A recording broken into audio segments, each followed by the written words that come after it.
The galaxy is old. Its empires are powerful. These clowns think they can flank us. Humanity stands.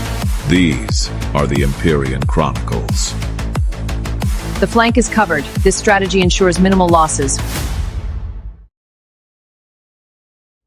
Minefield. An Empyrean Chronicles story. The Krath invasion fleet crossed into the Minefield corridor at 0300 local time, 42 warships burning hot and loud, confident as gods. They had reason to be. The corridor was a narrow transit lane between two dead stars, the only practical route between Krath forward positions and the soft inner worlds of the United Earth Federation.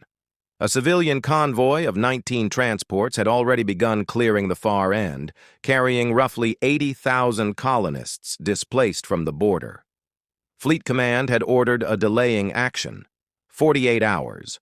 Hold the corridor, buy the convoy time to reach the jump gate at Minefield 3, fall back in good order if possible. The officer assigned to hold was Captain Elena Ruiz, commanding the frigate squadron Swift Sure. 4 ships, 1,200 crew, against 42.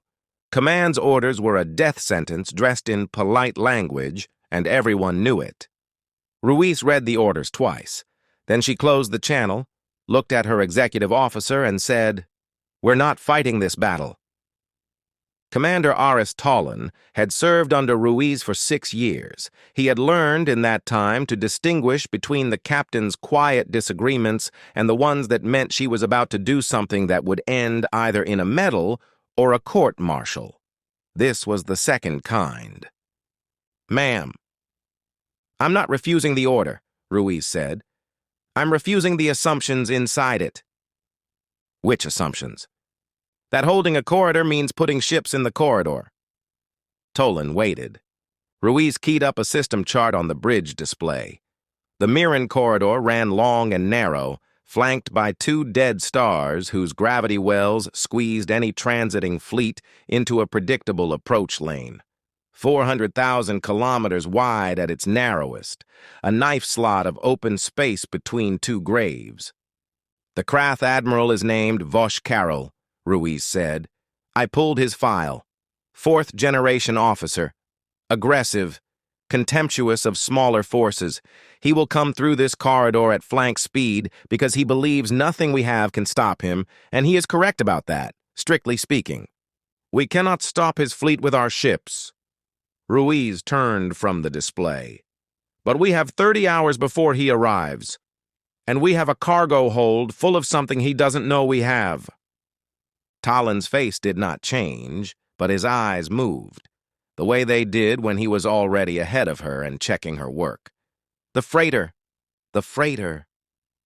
6 months earlier, a Krath munitions freighter had suffered a reactor casualty deep in contested space. Its crew abandoned ship and scuttled the reactor, but they had been in a hurry, and the self-destruct sequence had failed on a technicality. A UEF salvage tug found the hulk drifting 2 weeks later, full to the bulkheads with Krath ordnance. Warheads, guidance packages, proximity fuses, 31 intact missiles in their launch cradles, and a further 200 warheads in various states of assembly in the cargo bays. The salvage had been classified so deep that Ruiz had only learned of it because her brother-in-law worked in UEF weapons intelligence and had complained over a family dinner about how long it was taking the engineers to reverse engineer the Krath targeting software. Ruiz had remembered. When she drew the Minefield assignment, she had spent 2 days arguing with 3 different departments and 1 admiral to have a portion of that salvage loaded aboard her squadron's supply tender. She had not said why. She had said only that she wanted options. Options were now in her cargo bay. 28 Krath warheads, their guidance packages intact, their proximity fuses live, their transponder recognition software unmodified. She had spent the journey to Minefield thinking about transponders. Krath military doctrine, like most doctrines built by confident species, had a blind spot. Their ordnance was designed to recognize friendly vessels by IFF signature and refuse to arm against them. This was a safety measure. It prevented accidents in the crowded formations the Krath favored.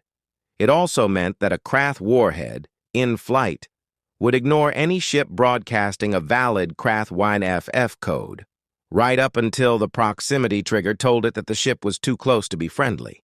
The trigger flipped hostile at 200 meters. At 200 meters, a capital ship cannot evade anything. Ruiz briefed her 4 captains in person, aboard her flagship with the doors sealed. She did not transmit the plan. She did not commit it to any log. She stood in front of them and spoke quietly for 20 minutes. And when she was done, the 4 of them sat in silence for a long moment before the captain of the Brennan said, "Ma'am, if this doesn't work, we're going to be remembered as the officers who let 80,000 colonists die." "If it doesn't work," Ruiz said, "we won't be remembered at all, because we'll be dead, and the convoy will be dead, and the Krath will be 3 systems deeper before anyone writes the report." She paused. "It will work." They had 30 hours. The squadron's engineers, working in shifts with no sleep, pulled the 28 Krath warheads out of the tender's hold and mounted them on UEF drone chassis, not launch platforms, not smart munitions. Just simple drift drones with cold gas thrusters and passive sensors, the kind used for survey work, modified to hold a single warhead each and drift silently in the corridor's gravitational null zones. The warheads kept their original fuses, kept their original guidance, kept, most importantly, their original transponder recognition routines. Ruiz's squadron moved through the corridor at quarter speed, seating the drones in a pattern that looked random and was not. She had spent 4 hours with the navigational computer working out the geometry. The Krath would come through the corridor at flank speed, their formation tight, their lanes predictable because the gravity wells left them no other option. The drones were placed not where the Krath ships would be, but where they would pass, within 200 meters. 28 drones, 28 warheads, 42 ships. The math did not cover every vessel in the enemy fleet. Ruiz knew this. She did not need every vessel. She needed the command ships, the heavy cruisers, and enough escorts to break formation cohesion. The rest would scatter or flee, and a scattered fleet in a gravity-compressed corridor was not a fleet at all. It was prey. When the last drone was seeded, Ruiz pulled her squadron back to the corridor's far end and positioned them behind a dead moon. Engines cold, weapons cold, transponders off. Not hiding exactly. Waiting. 18 hours remained. Admiral Vosh Carroll entered the Miran corridor at 0312 hours on the second day, his flagship Iron Hunger at the point of a diamond formation, 8 heavy cruisers behind him, 22 destroyers on the wings, 11 support vessels trailing. His fleet burned at flank speed. His officers reported the corridor clear. His long-range sensors showed no UEF vessels, no mines, no defensive positions. Vosh Carroll, whose file had described him as aggressive and contemptuous of smaller forces, did what aggressive and contemptuous officers do. He accelerated. He would later say, in the brief moments between realizing what had happened and dying, that the scan reports had been accurate. There had been no mines. There had been no defensive positions. There had been nothing in the corridor at all. The corridor, in fact, had been full of his own weapons. The first drone triggered at 0347 hours. The Iron Hunger passed within 180 meters of a drift drone carrying a Krath anti-capital warhead. The warhead's transponder routine queried the approaching ship, received a valid Krath IFF response, and marked the vessel friendly. The proximity fuse, which operated on a separate circuit, registered the ship as too close and flipped the warhead hostile. The detonation split the flagship from bow to engineering. Vosh Carroll's bridge crew did not have time to process what had happened before the second drone detonated, 11 seconds later, against the side of the heavy cruiser Talon of Krath.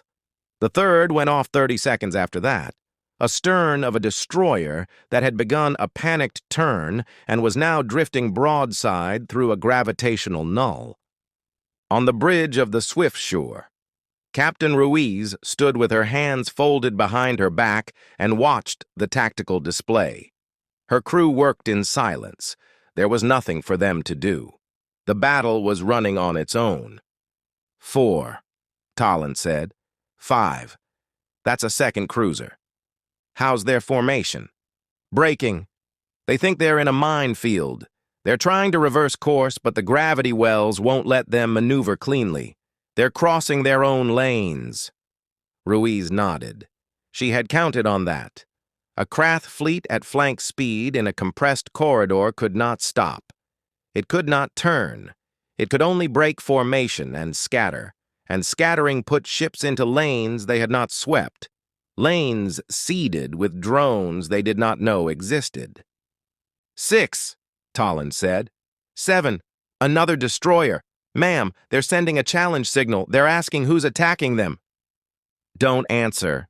They'll figure out the IFF trick eventually. Eventually is not now. The 8th drone triggered against a support vessel. The 9th and 10th went off nearly simultaneously, against 2 destroyers that had collided while trying to reverse course. In the first 4 minutes of the engagement, the Krath lost 6 capital ships and 9 escorts, and not a single UEF weapon had been fired. The surviving Krath officers, beginning to understand that the corridor itself was killing them, made the only decision available. They ordered full reverse burn and began trying to back their ships out of the corridor in formation. This worked for some of them. It killed others. A destroyer captain, panicking, cut his transponder to reduce his signature. This stripped his IFF response. The next drone his ship passed registered him as unknown, and the warhead's default behavior on an unknown contact was to arm and track. It detonated against his engines. Word spread. Transponders stayed on. Transponders on meant warheads ignored them until the 200-meter trigger flipped hostile, which meant ships died. Transponders off meant warheads treated them as unknown and engaged immediately, which also meant ships died. There was no correct answer. The Krath fleet learned this the way fleets always learned things like this, which was by losing ships until someone with authority made a decision. The acting commander, a cruiser captain named Threx Vel, ordered full stop and silent running. He reasoned that a stationary ship with its transponder on would be ignored by the friendly flagged warheads and might not trigger the proximity fuses if the drones were holding station. This was almost correct. It would have been correct if the drones had been holding station, but the drones were drifting slowly on the gentle pull of the gravity wells that defined the corridor. Over the course of 40 minutes, 3 separate drones drifted into proximity of Krath ships that had gone silent and still. 3 more ships died. The rest of the Krath fleet by this point had begun to grasp the shape of what was happening. They did not understand how.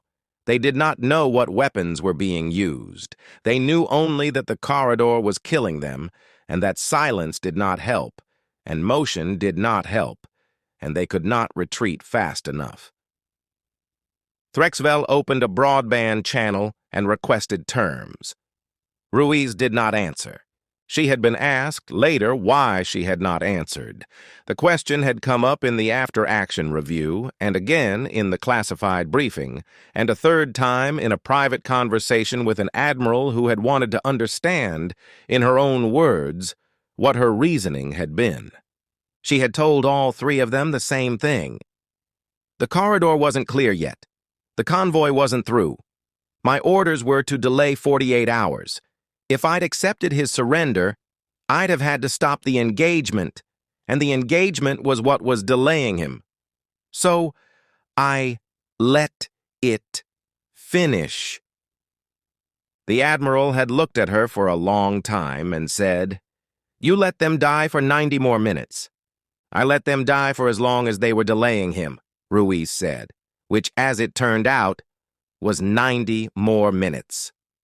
The last Krath warship to die in the Miran corridor was a destroyer called Unburdened Thought, which had successfully reversed out of the primary lane and was attempting to skirt the corridor's edge, hugging the gravity well of the northern dead star. Its captain had calculated correctly that the drones had been seeded in the main transit lanes. He believed the edge was clear. The edge was clear. Ruiz had not seeded it. But the Swiftsure, the Brennan, the Polaris, and the Hadrian had been waiting behind the dead moon for 4 hours, their engines cold, their weapons cold, their crews silent. When the Unburdened Thought passed the moon's shadow, 4 UEF frigates lit their engines, came about at full burn, and opened fire with every weapon they had. The destroyer died in 30 seconds. "That's the last one," Toland said. Ruiz checked the tactical display. 28 drones expended, 24 Krath capital ships and escorts destroyed outright. 11 more crippled and adrift, 6 surrendered and boarded by UEF Marines in the hours that followed. 1 destroyer, the Unburdened Thought, killed by conventional fire. 0 UEF casualties. The convoy cleared the Miran 3-jump gate at 0513 hours. The engagement had lasted 94 minutes. Fleet Command's response, when Ruiz filed her after-action report, came in 2 parts. The first was a commendation. The second was a very long series of questions from weapons intelligence about how, precisely, she had come to be in possession of 28 Krath warheads, and under what authority she had expended them, and whether she understood that reverse engineering of the captured ordnance had been a priority program with significant strategic value that was now substantially delayed. Ruiz answered all of the questions in writing. Her answers were brief. Her tone was respectful. She noted in the final paragraph of her response that the reverse engineering program could be reconstituted from the remaining warheads in the original salvage, whereas the 80,000 colonists aboard the Miran convoy could not have been reconstituted from anything. Weapons intelligence did not reply. The engagement was classified at the highest level and did not appear in any public record for 11 years. When it finally surfaced, in a declassified history of the early Krath conflicts, the author noted that the Miran corridor action had been studied at the UEF Naval War College as an example of what the college called the long way around, a doctrine of using the enemy's own tools, timing, and assumptions against them rather than attempting a direct engagement. The author also noted that Captain Ruiz had logged the engagement in her personal journal as routine corridor denial. Ruiz was asked about that line in an interview 40 years later. She was an old woman by then, retired, and the war had been over for a long time. She sat in a garden on a colony world that had been saved in part by the convoy she had protected. The interviewer asked her why she had chosen those particular words. Ruiz thought about it for a long moment. "Because that's what it was," she said. "The corridor needed to be denied to the enemy. I denied it. The specifics of how didn't matter to the convoy. They just needed to get through the gate. They got through the gate." The interviewer waited for more. There was no more. Ruiz looked out across the garden at the late afternoon light and said, "I slept well that night." Then she asked if the interviewer wanted tea. If you enjoyed this story and want to hear more tales of humanity rising among the stars, please like, comment, and subscribe. New stories are released regularly here on Empyrean Chronicles.